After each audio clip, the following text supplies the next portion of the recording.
ऐसा नगर था। उस नगर में एक बूढ़ी औरत निर्मला अपने बेटे कालू के साथ रहती थी। कालू दिन भर खेतों में काम करता, तब जाकर घर चलता था। बेटे कालू, आज खेतों में जरा देर से चले जाना काम करने। क्यों माँ, क्या बात है? कुछ काम था क्या? हाँ बेटा, बकरियां भूखी हैं, जरा नदी के पास जाकर इन्हें चरा ला। ठीक है माँ, ऐसा करो, मेरा खाना बांध के दे दो, वहीं खा लूंगा। पता नहीं कितनी देर हो जाए। निर्मला खाना बांधकर कालू को दे देती है और कालू बकरियों को हाँकते हुए नदी के पास ले जाता है और सभी बकरियां अपना चढ़ने लगती हैं। चलो जी, बकरियां तो खाने में मस्त हैं। मैं जरा खाना खा लूं। कालू खाना खा लेता है। खाना खाकर उसे बहुत तेज नींद आती है। पेड़ की ठंडी ठंडी छांव के नीचे वो लेट जाता है, पर घास चुभने की वजह से वो सो नहीं पाता। तभी कालू को पेड़ पर कुछ कपड़े लटके हुए दिखते हैं। कालू उन कपड़ों को उतार कर अपने नीचे बिछा लेता है और आराम से सो जाता है। पर उसे ये नहीं पता था कि वो कपड़े एक भूत के हैं जो नदी में नहाने गया हुआ था। भूत जैसे ही नदी से बाहर आता है नहाकर, तो देखता है उसके कपड़े वहां नहीं है। अरे मेरे कपड़े कहाँ गए? कौन ले गया? अब मैं क्या पहनूंगा? तभी भूत को उसी पेड़ के नीचे एक आदमी दिखाई देता है जो सोया हुआ होता है उसके कपड़ों पर। ए लड़के, उठ! भूत की आवाज सुनकर कालू उठ जाता है और इधर उधर देखता है कि आवाज कौन दे रहा है। तभी कालू को नदी में भूत दिखाई देता है। मम्मी! कौन हो भाई तुम? दिखाई नहीं देता क्या मैं कौन हूँ? आंखों से अंधे हो क्या? मैं भूत हूँ। तुम भूत हो? कहाँ से भूत हो भाई तुम? देखने से तो भूत जैसे नहीं लगते। तुम तो कोई गंदे से आदमी दिख रहे हो। ऐसा लग रहा है कई सालों से नहाए नहीं हो।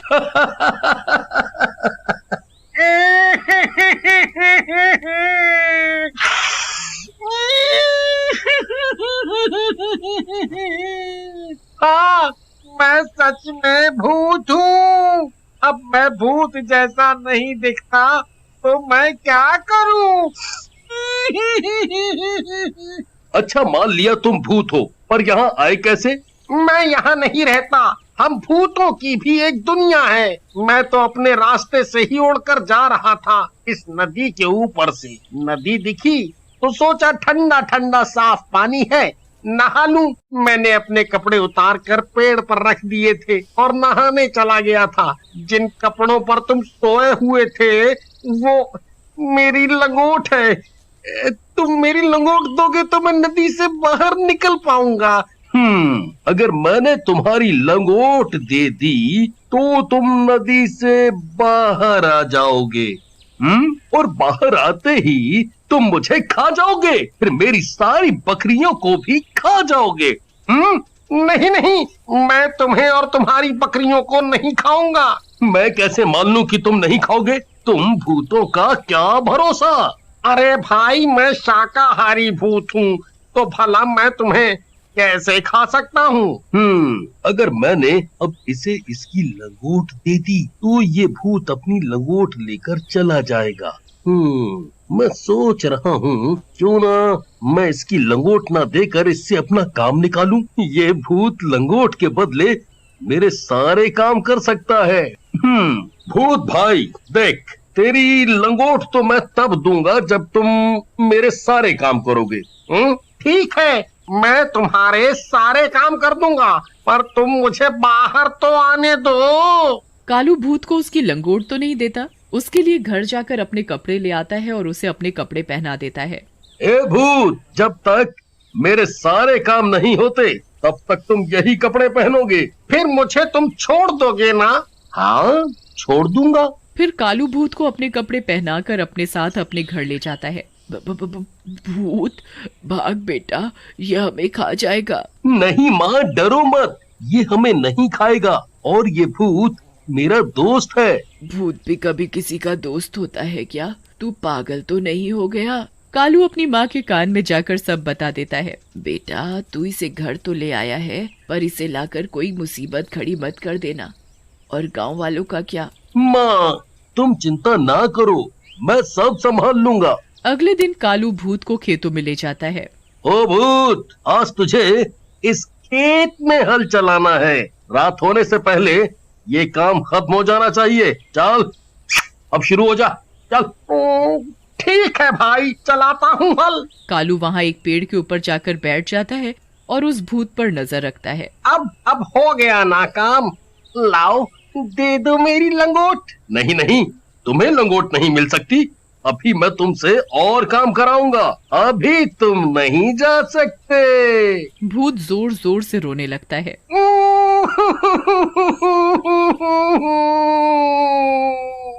भाई मेरी लंगोट दे दो।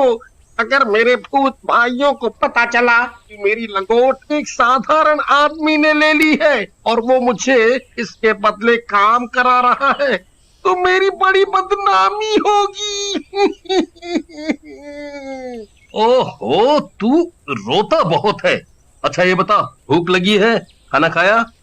हाँ खाऊंगा ना, बहुत जोरों से भूख लगी है। कालू अपने साथ जो खाना लाया था दोनों मिलकर उसे खाते हैं, पर भूत तो सालों से भूखा था। इतने दिनों बाद खाना देखा तो जल्दी जल्दी सारा खाना चट कर गया और कालू भूत का मुंह देखता ही रह गया। खाना खाकर दोनों घर चले जाते हैं। मुझे खाना दो, मुझे बहुत भूख लगी है। इतना स्वादिष्ट खाना मैंने पहली बार खाया है। और दो। अरे तू रोता क्यों है? मैं तेरे लिए अभी खाना लाती हूँ। माँ खाना बनाती है और भूत खाता ही जाता है, खाता ही जाता है, बस खाता ही जाता है। माँ खाना बनाते बनाते थक जाती हैं और घर का सारा राशन खत्म हो जाता है। और दो खाना। ओ भूत, अब कहाँ से दूं खाना? सारा राशन तो तू खा चुका है, अब घर में कुछ नहीं है खाने को। अरे माँ, ये सदियों से भूखा है, आज इसने मेरा खाना भी खा लिया। तभी गांव से मुखिया आते हैं अपनी बेटी की शादी का न्योता देने। भूत भूत भूत भूत, भागो भागो सभी, नहीं तो ये हमें खा जाएगा। मुखिया जी डरिए मत, ये आपको कुछ नहीं करेगा, ये हमारे साथ ही रहता है। कालू, तुम बोलते हो तो मान लेता हूँ कि ये किसी को कुछ नहीं करेगा। मुखिया जी, यहाँ कैसे आना हुआ? अरे हाँ, मैं इस भूत को देखकर सब भूल ही गया था। कल मेरी बेटी की शादी है, आपको न्योता देने आया था। फिर मुखिया वहाँ से चला जाता है। अगले दिन गांव में शादी की तैयारी चल रही होती है, तभी वहाँ कालू और भूत पहुँच जाते हैं। भागो भागो, गांव में भूत आया है, ये हमें खा जाएगा भैया। अरे अरे रुको रुको सभी, ये भूत मेरे साथ है, ये किसी को कुछ नहीं कहेगा, किसी को भी नहीं खाएगा, ये शाकाहारी भूत है। सभी गांव वाले हैरानी से देखने लगते हैं। अरे कालू भाई, भूत भी कोई शाकाहारी होता है? मजाक मत करो। मैं कोई मजाक नहीं कर रहा, और ये भूत मेरे घर बहुत दिनों से रह रहा है, इसने हम में से किसी को कुछ भी नहीं किया। भाइयों, मैं किसी को नहीं खाऊंगा, मैं औरों जैसा भूत नहीं हूँ। कालू के पास मेरी लंगोट है, अगर ये मेरी लंगोट दे दे तो मैं अभी यहाँ से चला जाऊंगा। लंगोट वाली बात पर सभी गांव वाले जोर जोर से हंसने लगते हैं। इसका मतलब तू भूत बिना लंगोट के घूम रहा है। फिर सभी हंसने लगते हैं।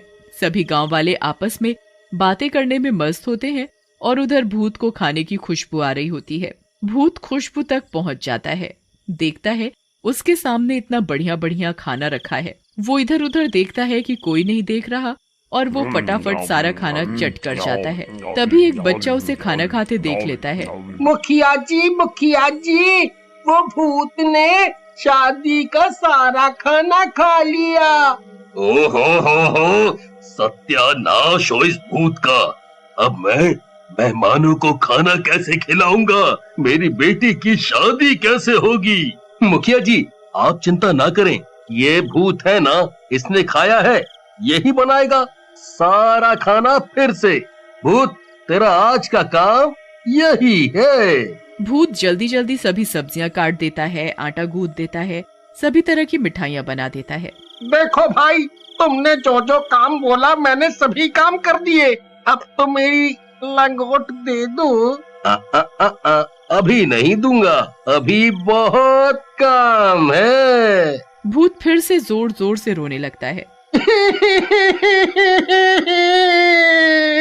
मेरी लंगोट दे दो, दे दो, मेरी लंगोट दे दो ना। सभी बच्चे देखते हैं कि एक भूत रो रहा है और वो भी एक लंगोट के लिए, तो उस पर सब बहुत हंसते हैं। पर उधर भूत की भूख बढ़ती ही जा रही थी। भूत गांव वालों का खाना चुरा चुरा कर खाने लगा। ओ भूत, सत्यानाश हो तेरा, सारा खाना खा गया चुरा कर। अब मेरे बीवी बच्चे क्या खाएंगे? शोर सुनकर सभी गांव वाले इकट्ठा हो जाते हैं। हाँ भाई, ये मेरे घर का भी सारा खाना खा गया। ऐसे ही ये भूत हमारे घरों का खाना खाने लगा तो हम और हमारे बच्चे क्या खाएंगे? है, वो तो भूखे ही रह जाएंगे भैया। इस भूत का कुछ तो करना पड़ेगा। ये भूत कालू का है ना, उसी को बताते हैं जाकर। है? सभी गांव वाले मिलकर कालू के घर जाते हैं और भूत की सारी बात कालू को बताते हैं। भूत एक कोने में खड़ा होकर सब कुछ सुन रहा होता है। कालू, अब बहुत हो गया। इस भूत ने पूरे गांव वालों को दुखी कर रखा है। सभी के घरों का ये भूत रोज रोज खाना खा जाता है। पूरे गांव का अनाज ये खा चुका है। ऐसे ही चलता रहा ना तो एक दिन हम सभी भूख से अपनी जान गंवा बैठेंगे। मुझे भूख लगी थी, इसलिए मैंने खाना खा लिया। मेरा पेट पता नहीं क्यों नहीं भरता। कालू, मैंने तुझे पहले ही बोला था, इसे लाकर कोई मुसीबत मत खड़ी कर देना। देख, अब इसने पूरे गांव वालों को दुखी कर रखा है। देख भूत, तेरे लिए मैं गांव वालों को तो दुखी नहीं देख सकता। सभी गांव वाले मेरा परिवार हैं। तू अपनी लंगोट ले और यहाँ से चलता बन। कालू भूत को उसकी लंगोट दे देता है। भूत लंगोट पाकर बहुत खुश हो जाता है। आप सभी की मुझे बहुत याद आएगी। आप लोग कभी भी मुझे याद करोगे तो मैं यहाँ आ जाऊंगा। अरे नहीं नहीं, हम तुझे कभी भी याद नहीं करेंगे। तू जा जा और इस गांव की तरफ कभी भी मुड़कर मत देखना। जा भैया जा।